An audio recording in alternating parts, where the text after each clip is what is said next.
Gods above, who did this to you? Ava's voice cracked as the candle trembled in her calloused hand. The flickering flame cut through the damp darkness of the forbidden basement and landed on a man, collapsed, bound, destroyed. Blood, dried and fresh alike, pooled beneath him like a dark halo across the ancient stone floor. His muscular torso was wrapped in rope and leather straps, the skin beneath mottled with bruises that painted a story of systematic torture. A deep gash across his ribs wept crimson. His face, swollen and beaten, was barely recognizable as human. His breathing came shallow and ragged, his skin pale as death itself. Her heart hammered so violently she could hear it pounding in her ears. The basement reeked of rust, mildew, and something metallic, something dying. This was supposed to be a simple night, scrubbing floors in the east wing of Thornwood Castle, the same as every other night for the past 2 years. The head housekeeper had been clear. Stay out of the sealed corridors. Lord Adrian's orders. But Ava had heard the sounds for 3 nights running. Groaning. Chains rattling. The whisper of something wrong echoing through the walls. Hello friends. Before we journey deeper into Ava's story, I invite you to subscribe and share in the comments where you're listening from. Your presence here matters. Now let's continue. Now there was a living man bleeding out in the shadows. She knelt despite every instinct screaming at her to run. Old knowledge rose from the depths of her memory, her mother's voice, patient and firm, teaching her to clean wounds, to recognize fever, to know when death was near. Before the plague took her. Before Ava became invisible. She pressed her cleaning rag against the wound in his side, feeling the wet warmth seep through the threadbare fabric. He groaned and his eyes fluttered open. Storm-gray eyes, cold and sharp even through the haze of agony, locked onto hers with startling intensity. Don't. His voice was barely a rasp, but the command in it was absolute. His hand shot out with surprising strength, fingers closing around her wrist. Don't call the guards. You'll die if I don't help you, Ava whispered, her jaw tight with determination. I'll die faster if you do. Something in his tone, resignation mixed with grim certainty, made her believe him. Ava pulled the spare linen from her cleaning basket, always prepared, always careful, and pressed it hard against the wound. He hissed through clenched teeth but didn't push her away. She worked quickly, tearing strips of cloth, cleaning the blood from his temple with water from her drinking flask, checking his pulse at his throat. It was thready and weak but present. Color returned to his face in fragile increments as she tipped water slowly to his cracked lips. What's your name? She asked, needing to anchor him to consciousness. A long pause. Those gray eyes studied her face, calculating even now, weighing whether she could be trusted. Eric, he said finally, his voice rough as gravel. Eric Thornwood. The name hit her like a physical blow. Thornwood. The royal family. The king's line. Her hands stilled on the bandage she was tying. She looked at his face again, past the swelling, past the bruises, and recognition crashed over her like a winter wave. The signet ring on his finger. The proud line of his jaw. The storm-gray eyes that had gazed from every banner in the kingdom. Her mouth went dry. You're King Eric. I was, he said quietly, and a bitter smile ghosted across his bloodied lips. Before my cousin decided the throne looked better empty. Before my wife decided I was worth more dead than alive. The words barely registered before Ava heard it. The faint sound of footsteps above. Her entire body went rigid. Eric's eyes widened, not with fear but with something darker. Warning. The footsteps grew louder, accompanied by voices. A door creaked open somewhere above. Torchlight suddenly flooded down a stairwell Ava hadn't noticed, 20 paces to her left. What in 7 hells? A tall man in fine noble's clothing stood at the top of the stairs, torch in hand. Handsome, clean-cut, with the same gray eyes as Eric but colder, emptier. His gaze landed on Ava, then flicked past her to the blood-soaked figure on the floor. His expression shifted from surprise to cold rage in a heartbeat. Who are you? Lord Adrian descended the stairs slowly, each step deliberate, predatory. And what do you think you're doing with the prisoner? Ava scrambled to her feet, heart pounding so hard she thought it might burst from her chest. My lord, I'm just a maid. I heard sounds. I thought someone was injured. You're covered in blood. He moved faster than she expected, crossing the distance between them in 3 strides. His hand closed around her throat, slamming her back against the damp stone wall. Her head cracked against the rock. Stars exploded behind her eyes. Servants who stumble into places they don't belong tend to have accidents. Fatal ones. His grip tightened. Ava clawed at his hand, gasping, vision darkening at the edges. Please, she choked out. I have a sister, she's only 16. Something flickered in Adrian's eyes. Not mercy. Calculation. He released her with a shove that sent her sprawling to the floor, her palms scraping against the rough stone. Listen carefully, girl. Adrian crouched down, tilting her chin up with one finger, his touch mockingly gentle. If you speak of this to anyone, the other servants, the guards, the gods themselves, I will destroy everything you have. Your position. Your home. Your little sister. Do you understand? She nodded rapidly, tears streaming down her face, throat burning where he'd grabbed her. I won't say anything. I swear it. Good. He stood, straightening his fine coat as if he'd done nothing more troubling than swat a fly. Get out. And if I ever see your face in this wing again, you'll end up in chains beside him. Ava didn't need to be told twice. She grabbed her basket and ran, taking the stairs 2 at a time, lungs burning, legs shaking so violently she nearly fell twice. She burst through the hidden door behind the tapestry and ran through the castle corridors, not stopping until she reached the servants' quarters. But as she lay in her narrow bed that night, staring at the ceiling while her younger sister Lily slept peacefully beside her, the image of Eric's eyes followed her. Storm gray and sharp, filled with pain and something else, something that looked almost like hope. That night Ava couldn't sleep. Her throat still ached where Adrian had grabbed her. Her hands still smelled like blood no matter how many times she scrubbed them. His voice echoed in her mind, "Don't call the guards." Eric knew his cousin would kill him. He knew no one was coming to save him. And still he hadn't begged, hadn't pleaded.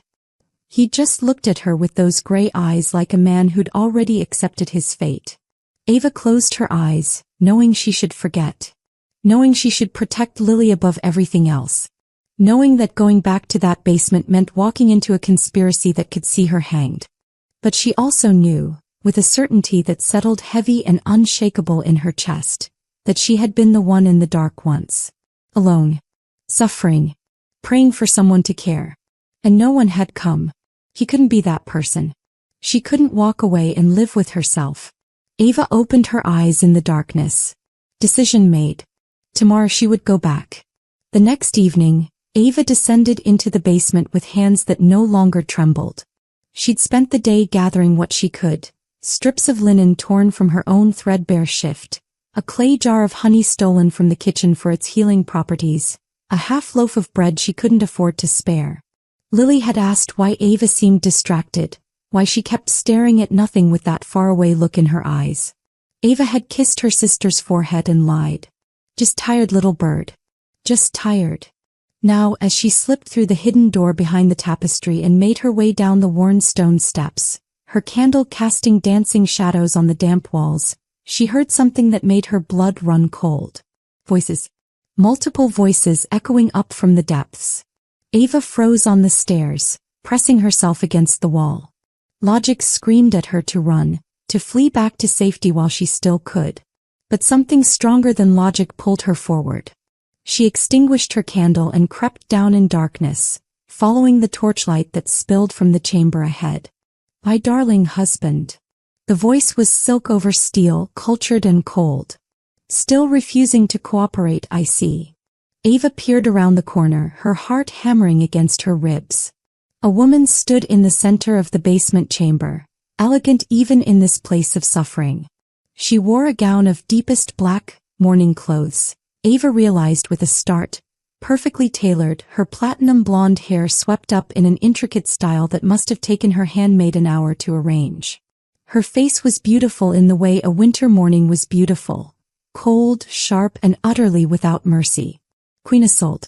Ava had seen her from a distance before at court functions where servants lined the walls like furniture.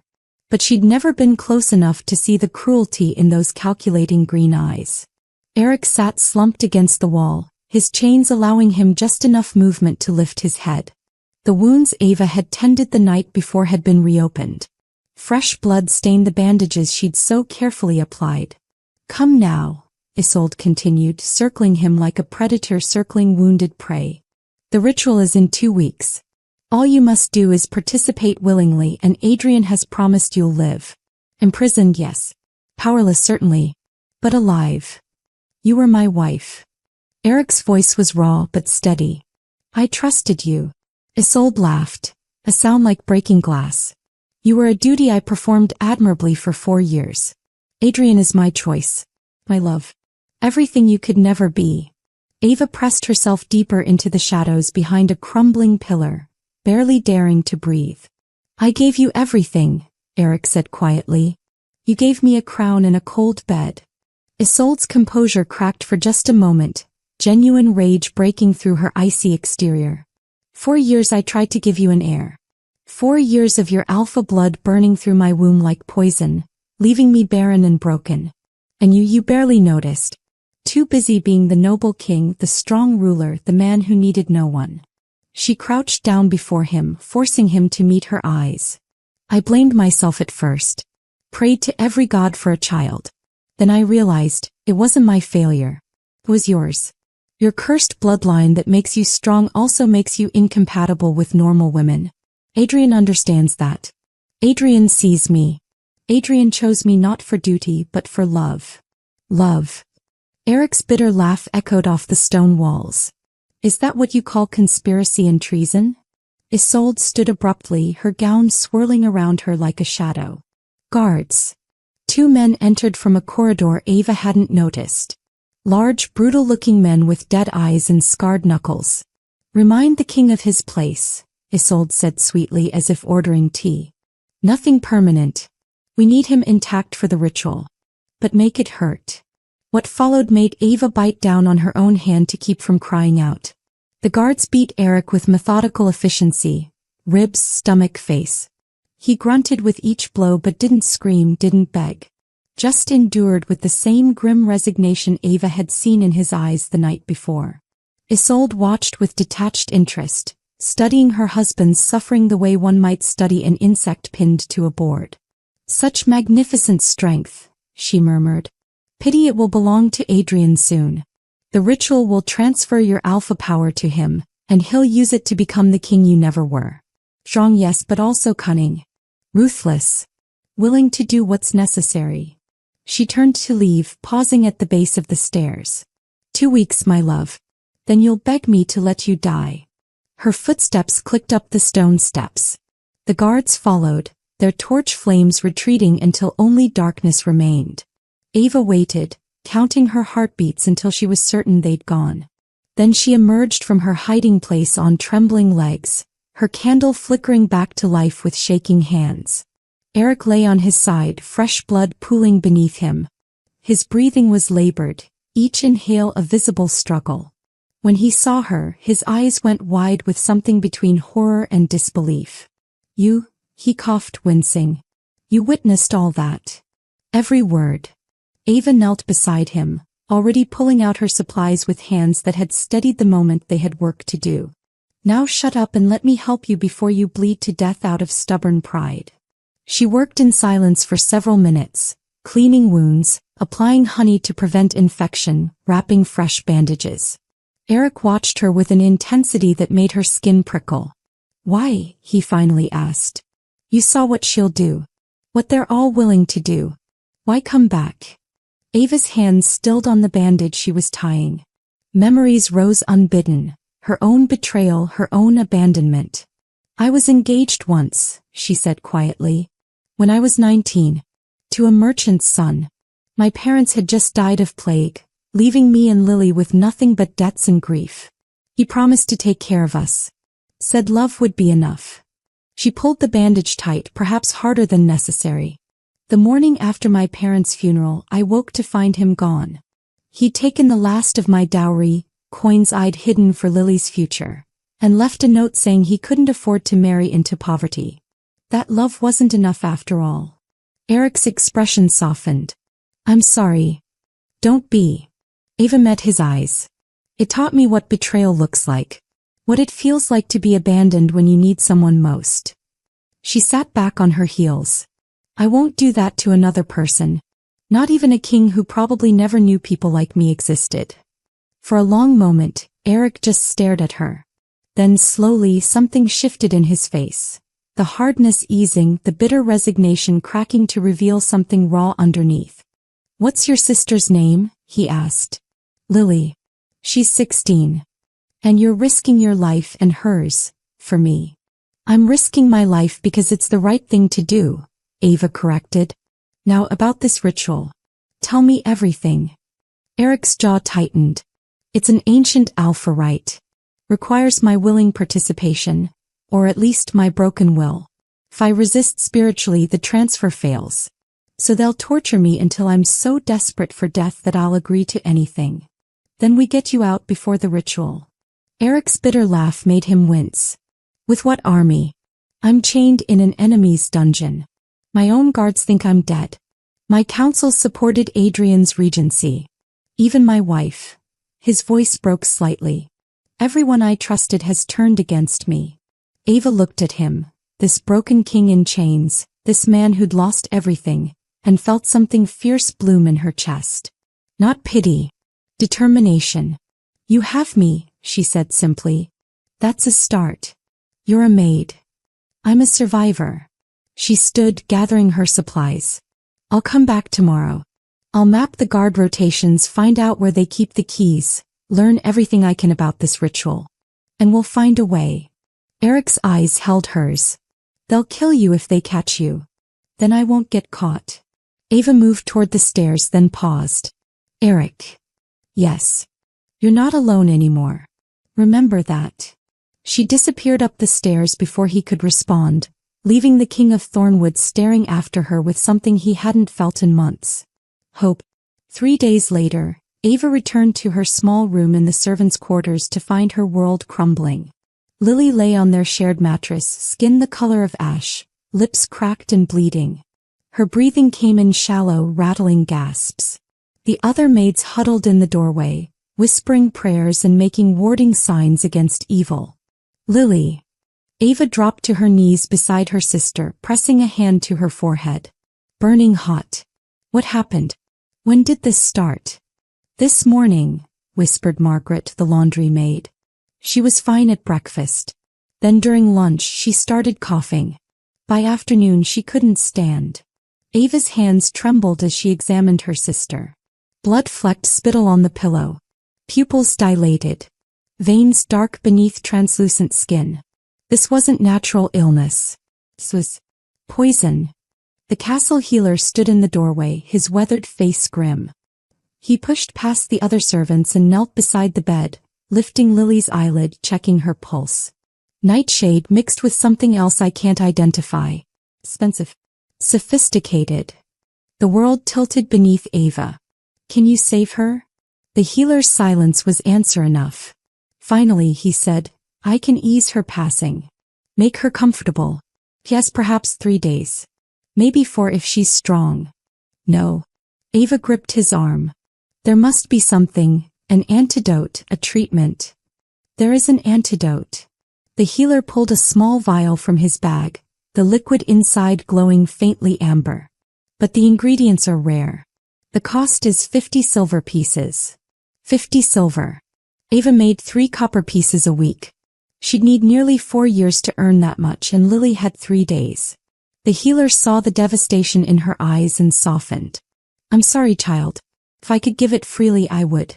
But the apothecary demands payment, and I have my own family to feed. He left the vial on the small table beside the bed, a cruel mercy, letting Ava see salvation just out of reach, and departed with his bag of useless treatments. Ava stayed kneeling beside Lily, holding her sister's burning hand. This was her fault.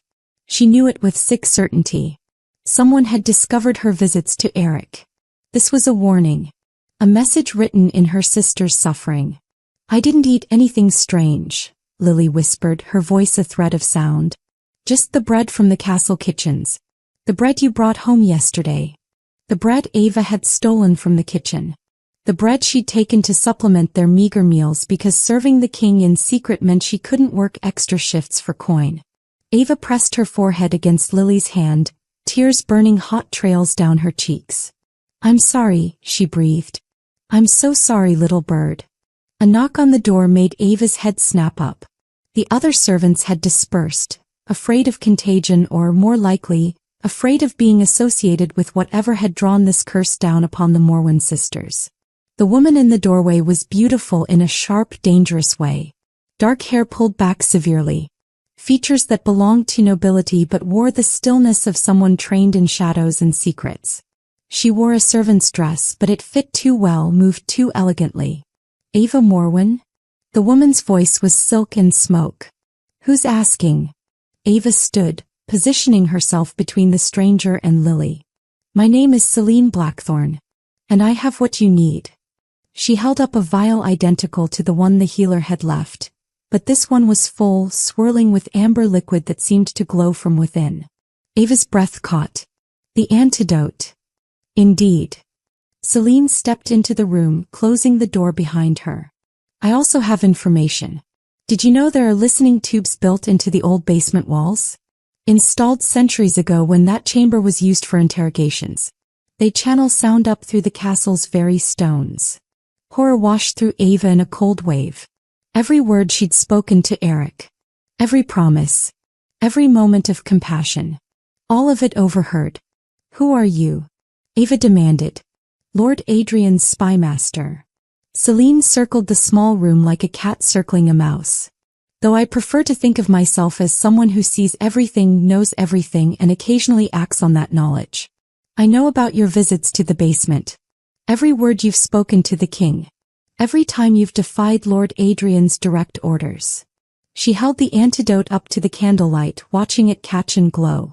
I also know you have a choice to make. What do you want? Simple. Celine's smile was cold as winter frost. Abandon King Eric. Never return to that basement. Never speak of what you've seen. In exchange, your sister receives this antidote and lives. Ava's hands clenched into fists. And if I refuse? Then I ensure Lily dies screaming. Celine's voice remained pleasant, conversational, as if discussing the weather. The poison I used has an interesting property. Without the antidote, it spreads slowly, burning through every nerve, every organ.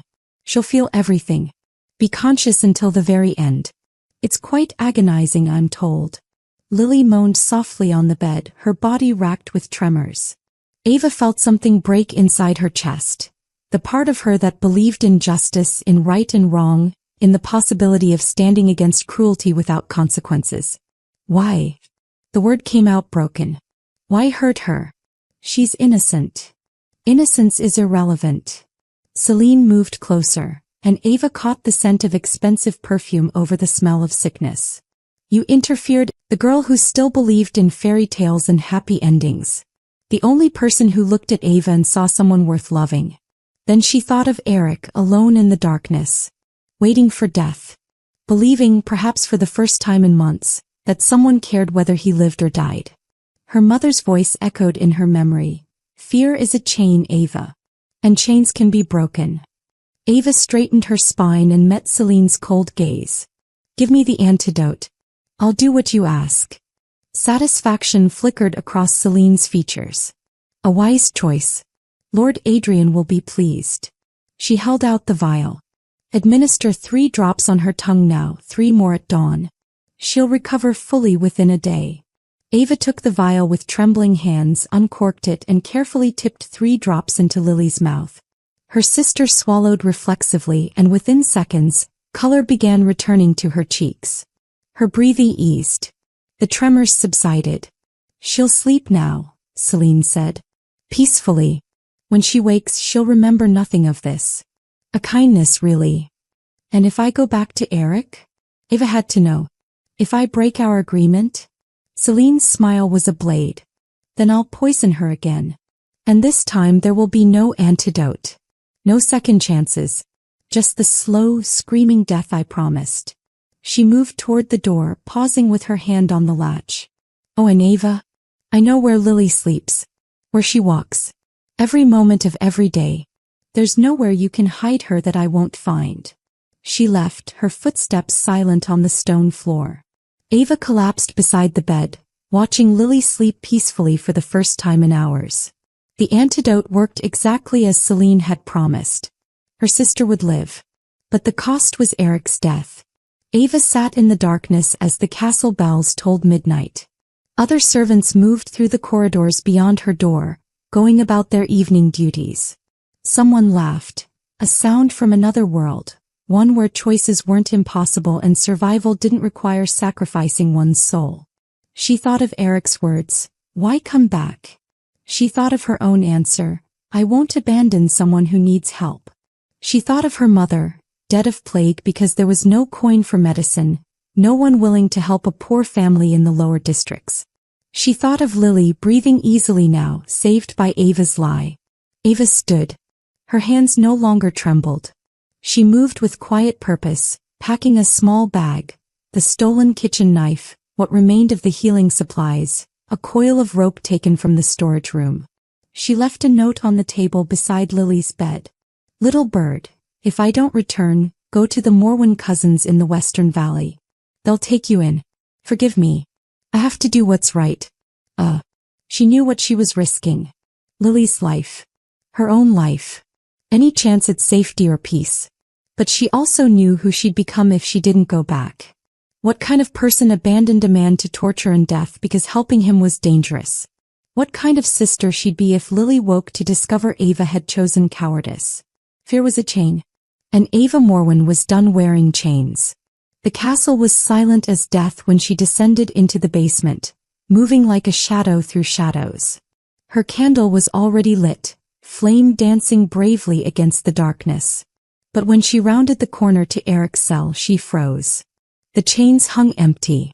Fresh blood, still wet, still warm, painted the walls in long streaks. The iron shackles lay open on the ground, their locks broken from the outside. And carved into the stone wall above where Eric had been imprisoned, written in crimson letters that dripped like tears, was a message. The ritual is moved. Tonight. The king dies at dawn. Ava's candle slipped from her numb fingers, clattering on the stone floor. The flame sputtered but didn't die, casting wild shadows across the blood-written warning. Dawn was 3 hours away. Ava stared at the blood-written message until her eyes burned. 3 hours until dawn. 3 hours to find Eric before they killed him. She grabbed her candle and ran, taking the basement stairs 3 at a time. Her mind raced. Where would they perform the ritual? Somewhere with power. Somewhere secret. Somewhere. Voices echoed from the servants' corridor ahead. Ava pressed herself into an alcove, heart hammering as 2 kitchen maids hurried past. "Swear I saw lights in the old temple ruins," the younger one whispered. "Up in the northern woods. My brother's on night watch, and he said Lord Adrian took a whole procession up there after midnight." "The cursed temple? Nobody goes there. It's forbidden." "Exactly. Perfect place for whatever dark business the nobility's about in it." Their voices faded around the corner. Ava didn't hesitate. She ran to the stables, her servant's dress flapping around her legs. The stable boy was asleep in the hay. She crept past him and took the oldest mare, a gentle creature who wouldn't resist or make noise. "Forgive me," she whispered, leading the horse out into the night. "I'll bring you back." She'd ridden exactly twice in her life, both times as a child before the plague took everything. But desperation made her bold. She hauled herself onto the mare's bare back and kicked her into motion, clinging to the mane as they galloped through the castle gates and into the dark forest beyond. The northern woods were ancient and thick, branches clawing at her face like skeletal fingers. But through the trees ahead she saw it, a flickering orange glow like dozens of torches burning in the darkness. Ava dismounted 100 yards from the light and tied the mare to a tree. She crept forward on foot, her stolen kitchen knife clutched in one trembling hand. The old temple ruins rose before her like broken teeth against the night sky. Once it had been magnificent, She could see the remnants of carved pillars, the skeleton of a great dome now open to the stars. But centuries of neglect had left it crumbling, reclaimed by moss and shadow. And in its center, on an ancient stone altar, lay Eric. Ava pressed herself behind a fallen pillar, barely daring to breathe as she took in the scene before her. Torches ringed the temple in a circle of fire, casting dancing shadows across the ruins. Eric was chained spread-eagle on the altar, his torso bare and covered in fresh wounds. Blood ran in rivulets down the carved stone channels, ancient grooves designed specifically for this purpose, she realized with horror. Lord Adrian stood at Eric's head, wearing ceremonial robes of deep crimson. He held an ancient text, reading from it in a language Ava didn't recognize. The words themselves seemed to make the air heavy, oppressive, as if reality itself resisted what was happening. Queen Isolde stood to the left, no longer in mourning black but in pure white, a bride's gown Ava realized. Or perhaps a priestess's robes. Her face was serene, almost ecstatic. And on the altar's other side stood a woman Ava had never seen before. Tall, regal, with copper-red hair and pale skin marked with swirling blue tattoos. She wore armor beneath her cloak, foreign armor designed for war. Princess Morgana of Valdres. Had to be. Around them stood 12 hooded figures in a circle, chanting in unison with Adrian's words. The sound raised the hair on Ava's arms. The Alpha's power flows through blood and bone, Adrian intoned, his voice carrying across the ruins. At the moment of death, it seeks a new vessel. By ancient rite and sacred sacrifice, we offer this king's strength to the chosen one. Princess Morgana of Valdres, vessel of the new age, the power shall be yours. Morgana stepped forward, her tattooed arms outstretched. I accept this gift. Let the old world die so the new may rise. Adrian raised a ceremonial dagger, gold and silver intertwined, with runes carved along its blade. Eric Thornwood, last of the Alpha line, do you consent to this transfer? No. Eric's voice was hoarse but defiant. I'll die first. That, Adrian said with a cold smile, is rather the point. Isolde moved closer, her white gown trailing across the blood-slicked stone. She looked down at her husband with something almost like regret. It didn't have to be this way. If you'd just been a better husband. A better husband? Eric's bitter laugh turned into a cough. I gave you everything. Respect. Freedom. My name and crown. The only thing I couldn't give you was a child, and you blamed me for that. Hated me for biology I couldn't control. You made me feel like nothing. Isolde's composure cracked, her voice rising. 4 years I endured your duty, your cold alpha pride, your noble suffering. Adrian makes me feel like a goddess. He chose me. You just accepted me like another responsibility. Eric's eyes softened despite everything. I would have loved you, Isolde. If you'd let me. If you'd talked to me instead of plotting with my enemies. If you'd seen me as a man instead of a disappointing king. For just a moment Isolde hesitated. Something flickered across her beautiful face. Doubt, perhaps. Or the ghost of what might have been. Then Adrian's hand touched her shoulder and the moment passed. Her face hardened back into marble coldness. Finish it, she said. Adrian positioned the ceremonial dagger directly above Eric's heart. The blade seemed to pulse with its own light, hungry for what was about to happen. At the stroke of dawn, Adrian announced, the old king dies. The new world begins. The horizon was beginning to lighten, a faint gray line distinguishing earth from sky. Dawn was minutes away. Perhaps seconds. Ava looked at the scene before her. 12 trained warriors in the circle. Adrian with the dagger. Isolde. Princess Morgana radiating power even without the alpha gift. And Eric, chained and bleeding, accepting his death with quiet dignity. She was one Maid with a kitchen knife against an army. Her mother's voice whispered through her memory. Sometimes courage isn't the absence of fear. It's deciding something matters more than fear. Ava's eyes swept the ritual setup one final time and landed on something crucial. A small table near the altar's base, draped in black cloth. On it sat items for the ceremony, candles, a chalice and the dagger's sheath. But also something else, a coil of rope. and beneath the table she could just see the glint of metal. These. The keys to Eric's chains sat right there, 3 feet from where Adrian stood, completely unguarded because who would be foolish enough to interfere? A plan formed in Ava's mind. Insane. Impossible.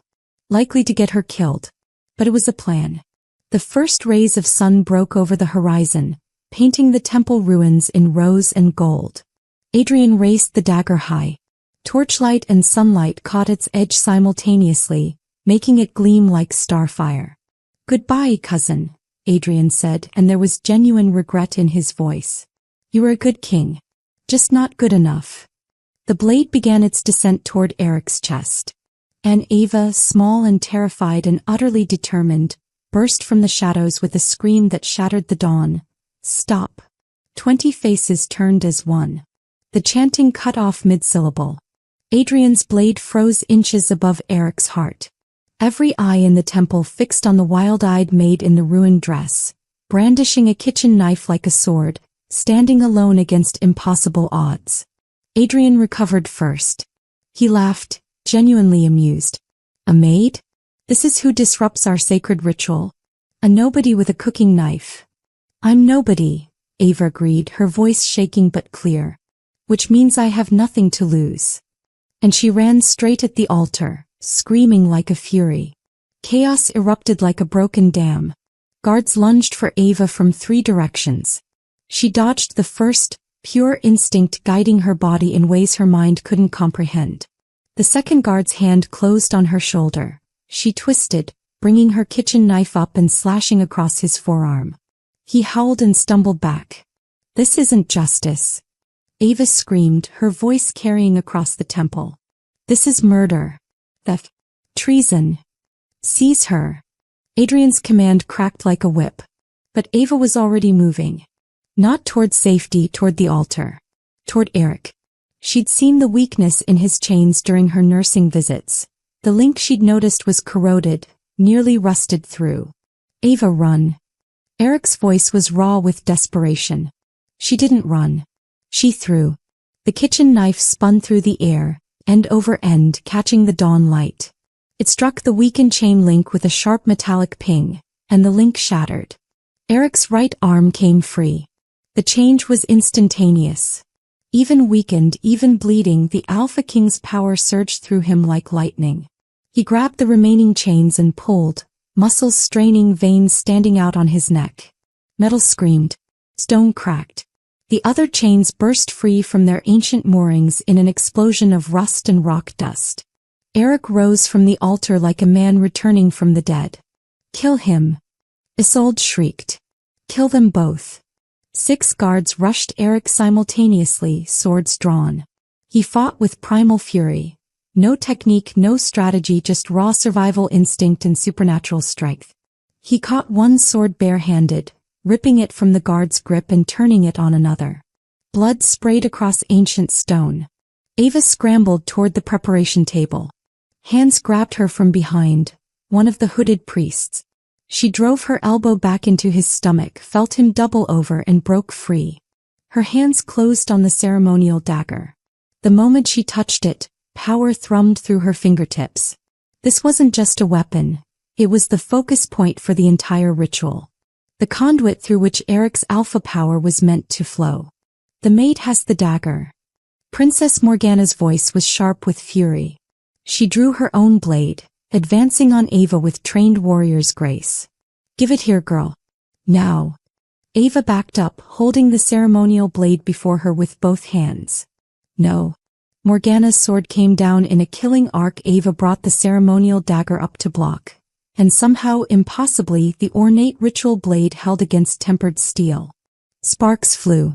The impact jarred Ava's arms to the shoulder, but she didn't drop the dagger. Morgana's eyes widened. "What are you?" "I don't know," Ava admitted breathlessly. "But I'm not letting you have this." 3 guards cornered Ava against a crumbling pillar. She was trapped, exhausted, utterly outmatched. They advanced with weapons drawn, murder in their eyes. Then Eric saw her. Really saw her, surrounded, about to die, holding the dagger that was meant to steal his power and give it to his enemies. Ava, who'd found him dying in darkness. who'd come back when anyone sensible would have fled, who'd risked her sister, her safety, her very life for a king she owed nothing to. Something clicked into place in Eric's soul. An ancient recognition. A truth that transcended logic and reason. Maid. The word blazed through his consciousness like wildfire. Ava wasn't just a kind maid. She was his. The other half of his alpha soul. The person the universe had been waiting to show him. Destined. Chosen. His. The realization hit him like a physical blow. And with it his power exploded. Alpha energy erupted from Eric in a wave of silver light that knocked guards off their feet. The hooded priests scattered, their chanting forgotten. Even Adrian stumbled back, shielding his eyes against the sudden radiance. Eric moved through the stunned guards like death itself, unstoppable and terrible. He wasn't trying to wound or disable anymore. He was protecting his mate, and nothing would stand in his way. He reached Ava in seconds, positioning himself between her and every threat in the temple. Their eyes met and Ava felt it too. The bond. The connection. The absolute certainty that their souls recognized each other on a level deeper than words. Eric, she breathed, and saying his name felt like coming home. Ava. He took her free hand. The moment their skin touched, silver light arced between them, visible and brilliant. The mate bond no longer dormant but blazing into full power. Together, their combined will created something impossible. A shield of pure alpha energy materialized around them, shimmering like heat waves, crackling with defensive power. Swords bounced off it. Arrows shattered against it. The hooded priest's magic slid away like water off stone. Princess Morgana's face went pale. The mate bond. He's found his mate. She turned to Adrian, fury and fear mixing in her voice. You said he had no mate. You said the transfer would be clean. He didn't have a mate. Adrian's careful composure was cracking. I made sure, I checked the bloodlines, the histories. She's a commoner, you fool. Morgana spat. You never looked outside nobility. The legends said the strongest alpha bonds form across impossible divides. Inside their shield, Eric looked at Ava with wonder. You're my mate. I can feel it. The bond, it's completing.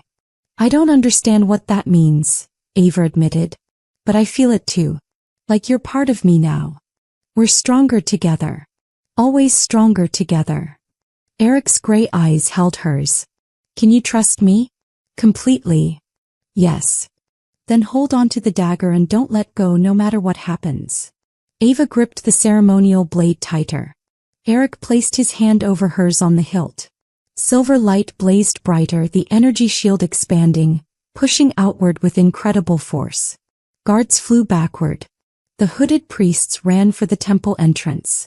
Even Princess Morgana, for all her warrior training, retreated before the raw power of a completed mate bond. This isn't over. Adrian shouted, backing toward the temple's rear exit. He grabbed Isolde's arm. We're leaving. Now. But the ritual, Isolde's carefully constructed composure had completely shattered.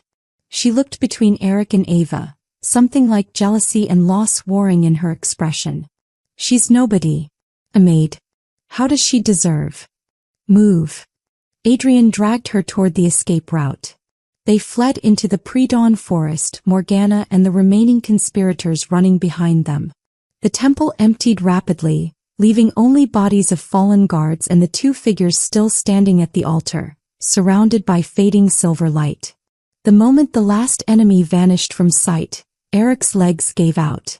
The burst of alpha power had consumed what little strength he had left. He collapsed and Ava caught him, her arms somehow strong enough to support his weight despite the size difference. I've got you, she whispered, lowering him carefully to the ground. You're safe now. You came for me. Eric looked up at her, his gray eyes filled with something Ava had never seen directed at her before. Complete, absolute trust. You risked everything. Of course I did. Ava cradled his head in her lap, her fingers gentle on his bruised face. You're mine now apparently. The universe just told me so. Despite everything, the pain, the exhaustion, the near-death experience, Eric laughed. Real laughter, warm and genuine. The universe has excellent taste. Ava looked at the blood covering both of them, at the destroyed temple, at the unconscious guards scattered like broken dolls.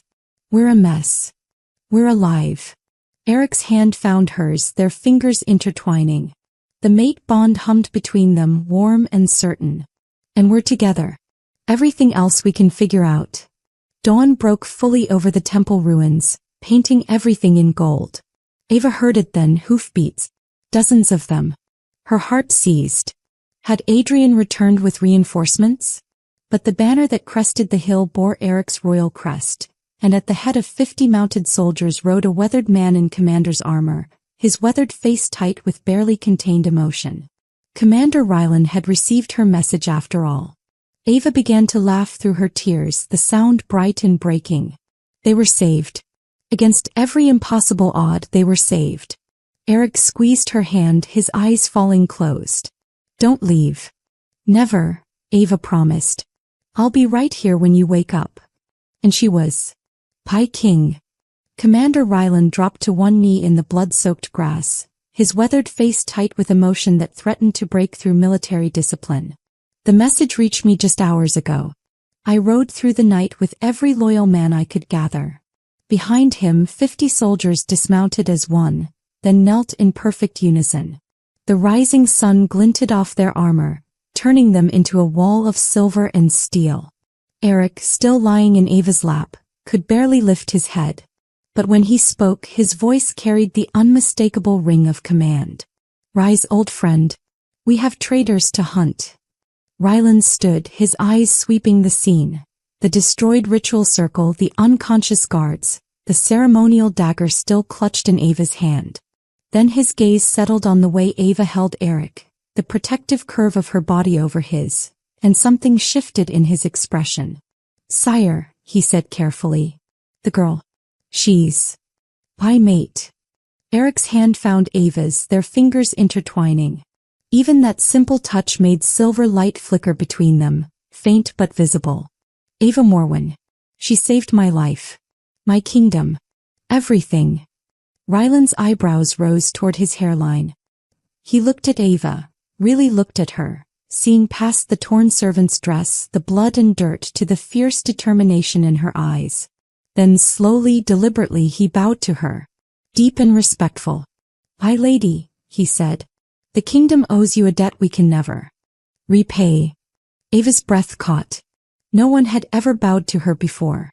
I'm just a maid. You're the king's mate. Rylan's tone was firm. By law and tradition that makes you royalty. Whether you were born to it or not. She was born to it, Eric said, his voice hoarse but certain. Just took the kingdom a while to recognize her. The army physician rushed forward, his medical bag clanging against his hip. He knelt beside Eric, professional efficiency warring with visible shock at the king's condition. Gods above, the physician breathed, examining the wounds. Sire, you should be dead. These injuries, the blood loss alone. Alpha Constitution, Eric managed. An excellent nursing care. The physician's eyes cut to Ava. You kept him alive? She nodded. I did what I could. My mother was a healer before the plague. She taught me. You did well. The physician began unpacking supplies, cleaning wounds with practiced hands. Very well. Another day without treatment and even an alpha's healing wouldn't have saved him. As the physician worked, Rylan organized his men. Half secured the temple perimeter, gathering evidence and binding the unconscious guards. The other half formed a protective circle around Eric and Ava. The conspirators fled north, Rylan reported. Lord Adrian, Queen Isolde, the Valdres princess, and approximately a dozen supporters. My scouts are tracking them, but they had horses waiting. They're moving fast. Let them run, Eric said, his eyes falling closed as the physician stitched a particularly deep gash. We'll deal with them soon enough. Right now I need to see my castle. My people. They think I'm dead. Sire, you need rest. I need, Eric interrupted, opening his eyes with visible effort, to show my face before Adrian spreads more lies. Before he turns my return into another conspiracy. Before people start believing his version of events. Rylan looked like he wanted to argue. Then he sighed. As you command. But you're riding in the medical wagon, not on horseback. And Lady Ava stays with you. Wasn't planning on leaving him, Ava said quietly. The journey back to Thornwood Castle took 2 hours. Ava stayed beside Eric the entire time, monitoring his breathing, changing bandages when they soaked through, holding his hand when pain made him tense. Thank you, he murmured at one point. For not running when you had the chance. Where would I run to? Ava asked. You're my mate. Apparently that's not something you walk away from. Eric's smile was weak but genuine. No, it's not. The bond, it's permanent. Unchangeable. Our souls are connected now. You'll feel what I feel. Know when I'm in danger. And I'll sense the same about you. That sounds complicated. It's the most right thing I've ever felt. They crested the final hill and Thornwood Castle came into view. Ava had lived here for 2 years, but seeing it from this perspective, approaching as the king's mate rather than as invisible servant, made it look different. Grander. More intimidating. I don't know how to be royalty, she admitted. Eric squeezed her hand. I don't know how to be a good king. Perhaps we'll figure it out together. The castle gates stood open. As their procession entered, people began to emerge from buildings. Servants, merchants, common folk going about their morning business. At first they stared in confusion at the military escort. Then someone recognized the banner. The royal crest. The king, a woman screamed. The king lives. The cry spread like wildfire. King Eric. The king has returned. Within minutes, hundreds of people flooded the courtyard. They pressed against the line of soldiers trying to see, to confirm with their own eyes that the miracle was real. Their dead king returned from the grave. Eric forced himself to sit up despite the physician's protests. He raised one hand in acknowledgement, and the crowd erupted in cheers that shook the castle walls. But not everyone cheered. Ava saw nobles in the upper windows, their faces pale with shock or dark with calculation. Some of them had supported Adrian's regency. Some had helped themselves to power in the king's absence. Eric's return threatened everything they'd gained. Pie King. A castle official rushed forward, bowing deeply. Thank the gods. But sire, there's a problem. Lord Adrian and Queen Isolde, they arrived an hour ago. They've barricaded themselves in the throne room with 20 armed men. And they have hostages. Eric's jaw tightened. Who? Servants mostly. Kitchen staff, maids. And, the official hesitated. And Lady Ava's sister. A girl named Lily. Ava's world tilted. No, I saved her. The antidote. They took her from the servants' quarters this morning. Lord Adrian sent a message. He demands safe passage to Valdres for himself, the Queen, and their supporters. In exchange, the hostages live.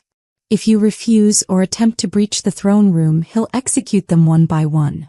Rage and fear warred in Ava's chest. She looked at Eric, saw the same conflict in his eyes. He wanted justice. Wanted to drag Adrian and Isolde out in chains. But not at the cost of innocent lives. Not at the cost of Ava's sister. There has to be another way, Ava said, her mind racing. Something that doesn't let them escape but doesn't risk Lily and the others. What are you thinking? Eric asked. A trial. The idea solidified as she spoke. A public trial. Adrian wants to control the narrative, wants to leave before people hear the truth. We force him to face what he's done. In front of everyone. Noble and commoner alike. He'll never agree to that. He will if we make the alternative worse. Ava turned to Rylan. He's barricaded in the throne room, yes? With only one entrance. Yes. Then he's trapped too.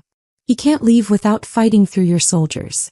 And he knows that even if he kills the hostages, he'll still die here. So we offer him a choice. Face trial and defend himself publicly, or die a coward in his locked room when we eventually break through.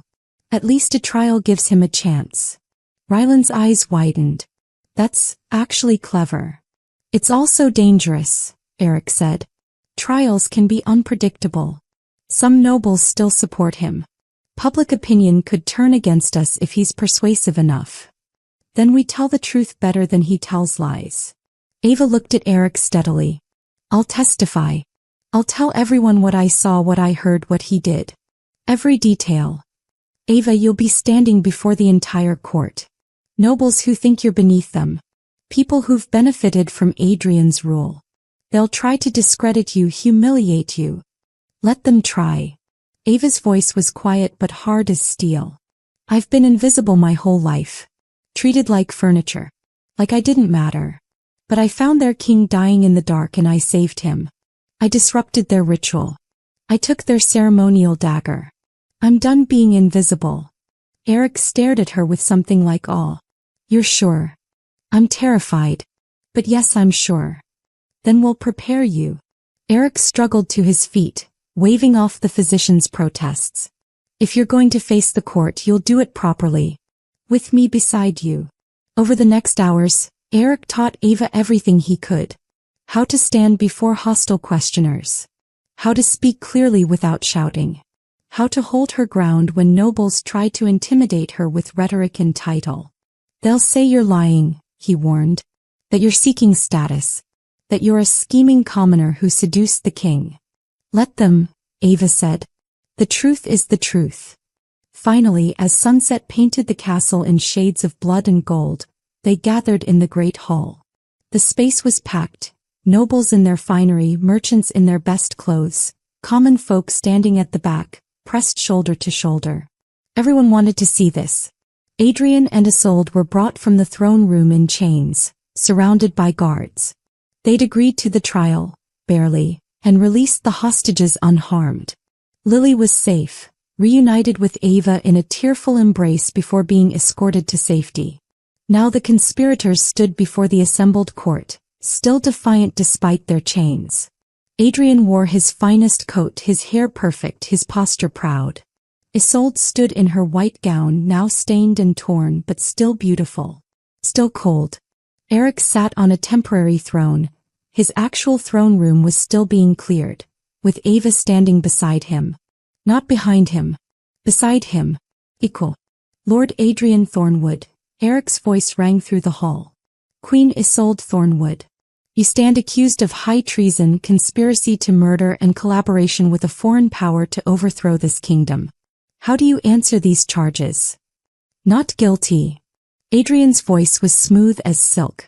I acted only to save a kingdom from a dangerous, unstable ruler whose alpha power made him a threat to us all. Everything I did was for Thornwood's protection. Murmurs rippled through the crowd. Some nobles nodded. They told themselves the same lie to justify supporting Adrian's regency. Isolde said nothing, her green eyes fixed on some point above the crowd, as if she'd already left this place in her mind. The crown calls its first witness, Eric said. Ava Morwen. Ava stepped forward, heart hammering. Every eye in the hall fixed on her, judging, questioning, dismissing. She was still in her torn servant's dress, still covered in blood and dirt from the temple fight. She looked like exactly what she was, a common girl wildly out of place among power and privilege. Adrian smiled. This is your witness. A maid. This maid, Eric said coldly, saved my life. Now she'll tell you how. Ava took a breath, lifted her chin, and began to speak. The hall fell into absolute silence. Hundreds of people held their breath, waiting. Ava's voice started quiet but grew stronger with each word. 3 weeks ago, I was cleaning the east wing corridors when I heard sounds coming from behind the sealed tapestry. Groaning. Chains rattling. I thought someone was injured. So I went to help. She described finding Eric in the basement. The blood, the wounds, the chains. The way he'd warned her not to call the guards. The recognition of who he was. Her voice never wavered even when describing the worst details. The next night I returned with medicine and bandages. I knew it was dangerous, but I couldn't leave a man to die alone in darkness. That's when Queen Isolde visited the basement. Isolde's head snapped up, her composure cracking. I hid, Ava continued, and I heard everything. The Queen told King Eric that she and Lord Adrian had planned his disappearance together. That they were lovers. That the ritual in 2 weeks would transfer his alpha power to them. She said, Ava's eyes found Isolde. She said Eric was just a duty she'd performed. That Adrian was her choice. Lies. Isolde's voice was shrill. This maid is making up stories to elevate herself. I'm not finished. Ava's tone cut through the interruption like steel. The queen ordered guards to beat King Eric. I watched them break his ribs, reopen his wounds. She watched her own husband suffer and called it justice. Murmurs spread through the crowd. Some nobles looked shocked, others calculating. Then there's the poison. Ava pulled a small vial from her pocket, the same one Celine had given her. 3 days ago my 16-year-old sister was poisoned. Nightshade mixed with something else. She was dying. Then a woman named Celine Blackthorn appeared with the antidote and an ultimatum. Abandon the king and my sister lives. Continue helping him and she dies screaming. She held up the vial for all to see. I took the antidote. Saved my sister. But I went back to Eric anyway. Because letting fear dictate my choices would make me as monstrous as the people who poisoned an innocent girl to control me. Adrian spoke for the first time, his voice dripping with condescension. A touching story. But where's your proof? You're a maid with delusions of grandeur, seeking status by... Here. Commander Ryland stepped forward, carrying a wooden box. He opened it to reveal stacks of correspondence. These letters were found in the temple ruins. Written in Lord Adrian's hand. Detailing plans with Princess Morgana of Valdris. Promising her King Eric's alpha power in exchange for military support to conquer neighboring kingdoms. He pulled out one letter, reading aloud. The ritual proceeds as planned. Once I possess the alpha strength, Thornwood will be the first of many kingdoms to fall under our rule. Isolde has proven invaluable in keeping Eric isolated and vulnerable. Gasps rippled through the crowd. Several nobles who'd been nodding along with Adrian now looked ill. There's more, Ryland continued. Financial records showing payments from Valdris to Lord Adrian's accounts. Testimony from 3 servants who witnessed meetings between the conspirators. And this, he held up the ceremonial dagger. The ritual blade, covered in Valdris runes and King Eric's blood. Adrian's composure finally cracked. Isolde planned everything. She came to me, seduced me, convinced me Eric was dangerous. You coward. Isolde screamed, rounding on him. You promised me everything. Said you loved me. Said we'd rule together as equals. You were a means to an end. Adrian shot back. A bitter, barren queen desperate for attention. You made it so easy. I gave up everything for you. Isolde's mask completely shattered. Tears streamed down her face. 4 years I was the perfect queen. The dutiful wife. And Eric never saw me. Never truly wanted me. You said you'd make me feel valued. You said. I said what you needed to hear. Adrian's cruelty was laid bare now. You were useful. That's all. The hall erupted in shocked murmurs. The 2 conspirators had destroyed each other more thoroughly than any prosecutor could have. Eric rose from his throne, his voice cutting through the chaos. The evidence is clear. The confessions are recorded. The court will now vote. Lord Adrian Thornwood and Queen Isolde Thornwood, guilty or innocent of high treason. The nobles conferred in hushed groups. Some tried to defend Adrian. He had allies who'd benefited from his regency. But the evidence was overwhelming. The letters. The testimony. The conspirators' own words condemning them. One by one the nobles voted.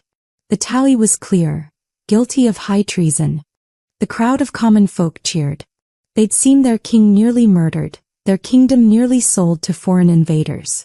Justice, it seemed, would be served. Eric raised his hand for silence. The penalty for high treason is death. Tradition demands it. But I find myself unwilling to give either of you what you secretly want.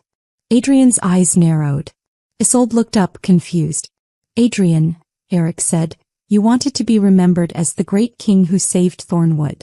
Instead, you'll be remembered as the coward who betrayed his own blood. You'll live out your days in the prison cells beneath this castle. No execution. No martyr's death.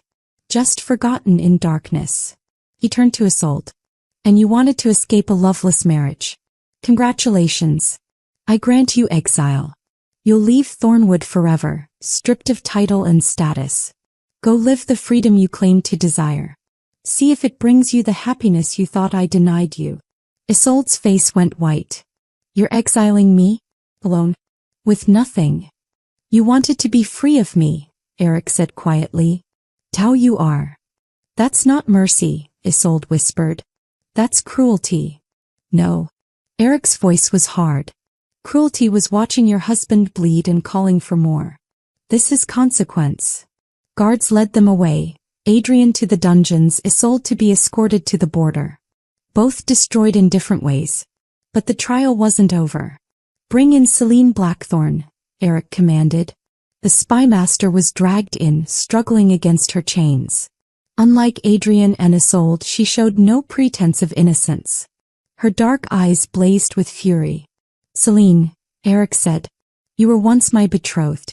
I refused the arranged marriage because I wanted to choose my own bride. You've held that grudge for 7 years. You humiliated me. Her voice was venom. Rejected me publicly. Made me a joke among the nobility. So yes, when Adrian approached me with his plot, I helped gladly. I poisoned the maid's sister. I spied on your conversations. I would have helped him kill you and felt nothing but satisfaction. Even though you knew what he planned would destroy the kingdom? I didn't care.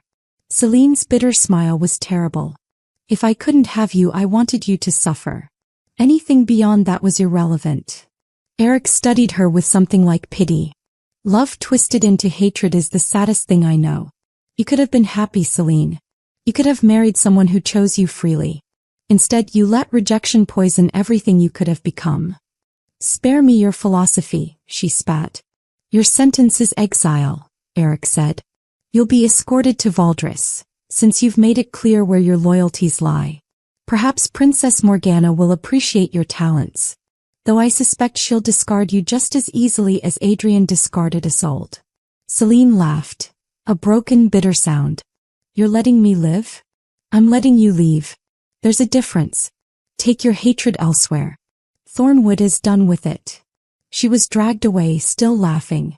The sound echoed through the hall long after she disappeared. Then the Lord Chancellor stepped forward, his aged face troubled. Sire, there remains one matter unresolved. The question of Lady Ava. Ava's stomach dropped. She'd hoped they'd forgotten about her in the drama of the trial. What question? Eric asked, his tone dangerous. She's your mate, you say. The bond is undeniable. But she's common-born. No title. No land. No training in statecraft. Tradition dictates. Tradition nearly let me die in chains, Eric interrupted. Continue carefully, Chancellor. The Chancellor swallowed. The nobles wished to know, will she be queen? The hall fell silent again. Every eye turned to Ava, standing beside Eric's throne in her torn dress. Ava felt the weight of their judgment. Saw the calculation in noble eyes. Some seeing opportunity, others seeing threat. The common folk at the back watched with held breath. One of their own, elevated to the highest position in the land.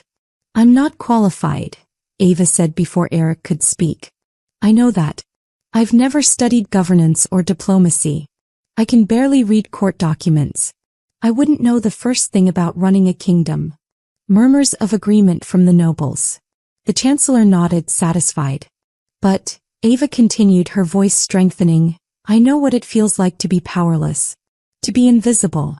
To watch people suffer because those in power can't be bothered to see them. I know what it means to make impossible choices with no good options. And I know that ruling isn't about being qualified. It's about caring what happens to people when you're done making your decrees and go to bed at night. He looked at Eric. I didn't save you because I wanted to be queen.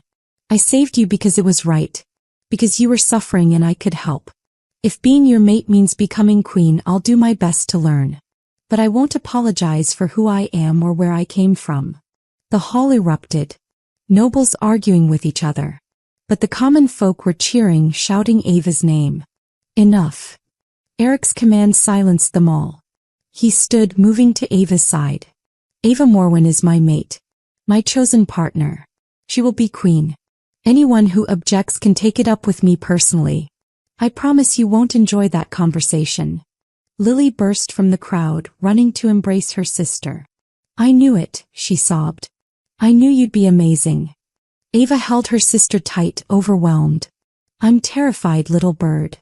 That's what makes you brave, Lily whispered back. Eric extended his hand to Ava. She took it and silver light flickered between them. The mate bond visible to all. The nobles saw it. Saw the undeniable proof that whatever they thought about Ava's origins, she was chosen by forces beyond politics or tradition. Slowly, reluctantly, they began to kneel. 6 months later, the castle had transformed. Ava stood in the courtyard, watching children file into the new stone building that sat where the old armory once stood. The School of the Maid's Light, people called it, named after the candle Ava had carried into darkness to save a king. The building wasn't grand. Simple stone walls, wooden benches, shelves lined with books donated by nobles who'd learned that refusing the new queen was unwise. But to the children entering its doors, it was a palace of possibility. Lily stood at the entrance, greeting each student by name. At 17 now, she'd found her calling as a teacher. Welcome, welcome. Come in, we have so much to learn today. Ava approached a young girl hovering nervously at the edge of the crowd. She couldn't have been more than 8, her dress patched and repatched, her feet bare despite the autumn chill. Hello, Ava said gently, kneeling to the girl's level. What's your name? Clara, your majesty. The girl's curtsy was clumsy but earnest. I don't know if I belong here. My mama says I'm too poor for school. Ava's heart clenched. She saw herself in this child. All the years of believing she didn't deserve more, didn't belong anywhere beyond servitude. I was poor too, Ava said. Poorer than you probably. I was a maid who scrubbed floors for copper coins. But I learned anyway. Because my mother believed knowledge was the only thing no one could take from you. Your mama was wrong, Clara. You belong here exactly as much as anyone else. Clara's eyes went wide. You were really a maid? Really, truly. Ava smiled. Now I'm a queen who still remembers what it's like to be hungry. To be invisible. And I promise you, in this school, every child matters. Every voice is heard. No one is invisible here. Clara's face split into a brilliant grin. She ran inside to join the other children, her earlier hesitation forgotten. Eric appeared at Ava's side, slipping his hand into hers. The mate bond hummed warmly between them. It always did now, a constant connection she'd grown to treasure. The nobles are still complaining about the cost, he murmured. Lord Harrington said we're coddling the commons by teaching them to read.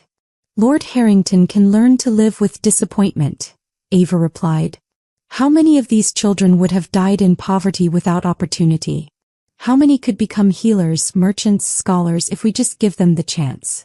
You're already a better queen than I was a king, Eric said softly. That's not true. You're an excellent king. You just needed someone to remind you that strength isn't just about power, it's about lifting others up with you. They watched the school fill with eager students, their laughter echoing across the courtyard. Common families gathered at the edges, tears in their eyes as they watched their children receive opportunities they'd never dreamed possible. Thank you, an old woman said, approaching Ava with trembling steps. My grandson, he's inside there. Learning letters. Mathematics. Me, I never learned even my own name in writing. But he will. Because of you. The woman kissed Ava's hand and walked away, leaving Ava blinking back tears. Come on, Eric said, tugging her hand. We have somewhere to be. Where? You'll see. He led her to the castle gardens, to a secluded grove where flowers bloomed year-round, a gift of the alpha magic that now flowed through their bond. A small gathering waited. Commander Rylan, Lily, a few trusted advisors, and a priestess in ceremonial robes. Our bonding ceremony, Eric explained. I know we've been mates for 6 months, but I wanted to do this properly. To honor you the way you deserve. Ava's breath caught. The ceremony was beautiful, a blend of common and royal traditions. They exchanged vows not in the throne room before hundreds, but here among friends, speaking words they'd written themselves. You found me in darkness, Eric said, his gray eyes bright with emotion. broken, chained, forgotten. You refused to let me die there. You gave me back my life, my kingdom, my purpose. But more than that, you showed me what it means to truly see another person. To choose courage over fear. To believe that one person's actions can change everything. His hands trembled as he held hers. I was a king who ruled from distance, who let power isolate me from my people. You taught me that real strength is connection. Compassion. The willingness to kneel beside someone suffering and say, I see you. You matter. I vow to spend my life being worthy of that lesson. Being worthy of you. Ava's tears fell freely. I was invisible. A maid who scrubbed floors and believed that was all I'd ever be. You showed me that I was wrong. That courage isn't about being fearless. It's about being terrified and acting anyway. That love isn't about grand gestures. It's about showing up in darkness with a candle and refusing to leave. She squeezed his hands. You could have been just a king I saved and forgotten. Instead you became my partner. My equal. The person who looks at me and sees not a former maid, but a woman capable of changing the world. I vow to never forget where I came from. To use this position not for power, but to help others climb from darkness into light. And to face every challenge with you, because together we're stronger than we ever were alone. The priestess bound their hands with silver cord. By the old ways and the new, by alpha magic and human love, I pronounce you bound. King and queen. Partners. Mates. Silver light blazed between them as the bond fully solidified. Ava felt Eric's emotions as clearly as her own. His joy, his pride, his absolute certainty that she was exactly where she belonged. That night, in their private chambers, they came together not as king and queen but as two souls who'd found each other against impossible odds. The mate bond completed fully, and Ava felt alpha power flow into her. Not as much as Eric possessed, but enough to give her enhanced strength, healing, longevity. I can feel you, she whispered afterward, her head on his chest. Not just emotions. Your heartbeat. Your life force. We're connected completely now. Forever, Eric agreed. Alpha mate bonds don't break.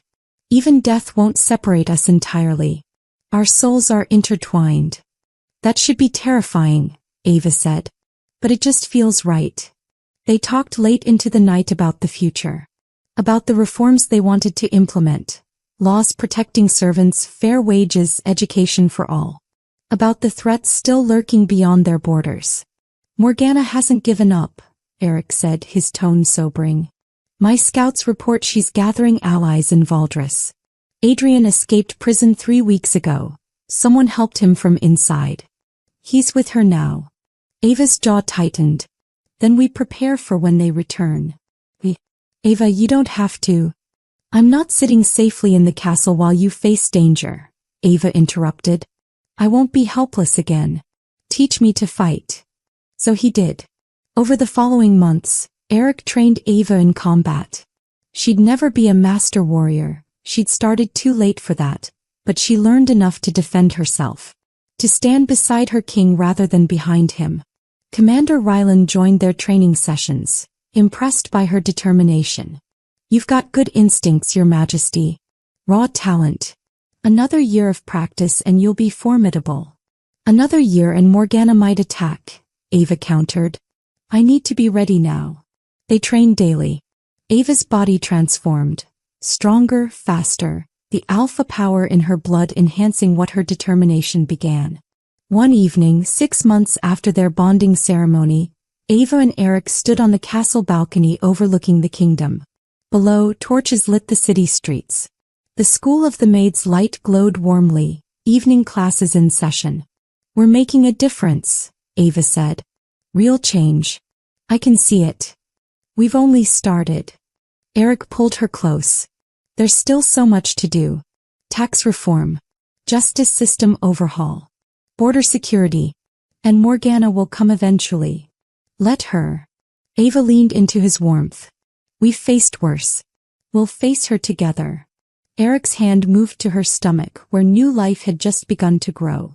He'd sensed it days ago. The alpha bond let him detect such things, but had waited for her to notice. Ava, he said softly. There's something you should know. She looked up at him, then followed his gaze to where his hand rested. Understanding dawned slowly, then all at once. We're pregnant. About 3 weeks along. Ava's hand covered his, tears springing to her eyes. A baby. We're having a baby. Our child will grow up in a different kingdom than we knew, Eric said. One where birth doesn't determine destiny. Where a maid's daughter or son can become anything they dream. Where power is used to protect rather than oppress. They'll know their mother scrubbed floors, Ava said. And their father nearly died in chains. And that love and courage saved a kingdom. They stood together in the cooling evening air, looking out over the kingdom they'd rebuilt. Threats remained, Morgana gathering forces, Adrian plotting revenge, nobles still resistant to change. The future held challenges they couldn't yet imagine. But they'd face it all together. The maid and the king. The alpha and his mate. Two souls who'd found each other in darkness and built a light strong enough to illuminate an entire kingdom. That night, Ava returned to the basement where everything had begun. The chains were gone now. The blood cleaned away. In their place stood a memorial. A single candle in a golden holder, enchanted to never extinguish. A plaque beneath it read, "Here darkness gave way to light. Here a maid refused to let a king die forgotten. Remember, courage is not the absence of fear but the choice to act despite it." Eric joined her, slipping his hand into hers. "Do you ever regret it? Coming down here that first night?" Ava looked at the eternal candle, remembering the trembling flame in her hand. The blood. The fear. The impossible choice between safety and conscience. Then she looked at the man beside her. No longer just a king but her partner, her mate, the father of her unborn child.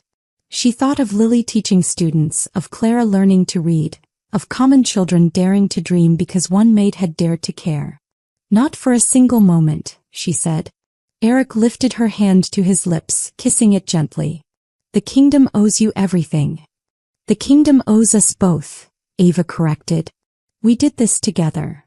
They climbed the basement stairs hand in hand, leaving the candle burning behind them. A beacon in the darkness. A reminder that even the smallest light can illuminate the deepest shadows. And above them, in the castle where a maid had become a queen, children studied by candlelight, learning that their worth wasn't determined by birth but by courage. By compassion.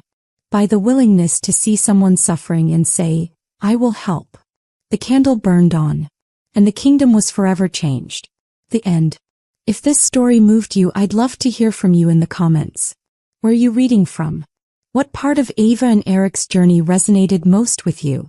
Have you ever made a choice that terrified you but changed everything? Share this story with someone who needs to hear that they matter. That courage isn't about being fearless. It's about acting despite the fear. That one person's choice to care can quite literally change a kingdom. And if you want more stories about ordinary people doing extraordinary things, stories about courage, love, and the power of refusing to be invisible, subscribe and stay with us. Your presence here matters. Until next time, remember, you carry your own candle into darkness. The question is whether you'll dare to light it.